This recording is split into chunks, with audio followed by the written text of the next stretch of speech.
जिल्ह्यातून एक धक्कादायक बातमी समोर आली आहे। एका सापाने चिमुकल्याला दंश केला। ही घटना त्याच्या काकाच्या लक्षात येताच हा मुलगा आणि त्याचे काका या सापाला घेऊन थेट रुग्णालयात पोहोचले। हा मुलगा साप घेऊन रुग्णालयात पोहोचला। तिथे जाताच डॉक्टरांना म्हटला की साहेब, या सापाने मला चावा घेतलाय, तो विषारी आहे की बिनविषारी ते बघा आणि माझ्यावर उपचार करा।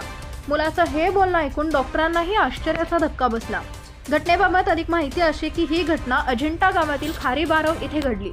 सिल्लोड तालुक्यातील जगप्रसिद्ध अजिंठा गावात निजामकालीन बारवेची दुरावस्था झाली आहे। नागरिक त्यात कचरा टाकत असल्यामुळे ती कचराकुंडी बनली आहे। या बारवेमधून अनेकदा साप निघतात। या प्रकारामुळे नागरिकांमध्ये चिंतेचं वातावरण आहे। सोमवारी सायंकाळी 5 वाजण्याच्या सुमारास या बारव परिसरात एका सापाने अमनला चावा घेतला।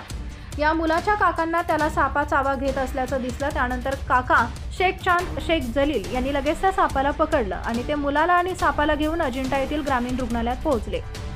तिथे असलेले डॉक्टरही त्या सापाला पाहून घाबरले। त्यांनी या सापाला डब्यात टाकायला सांगितलं। त्यानंतर या रुग्णालयात त्याच्यावर प्राथमिक उपचार करून डॉक्टरांनी त्यांना सिल्लोड उपजिल्हा रुग्णालयात जाण्याचा सल्ला दिला।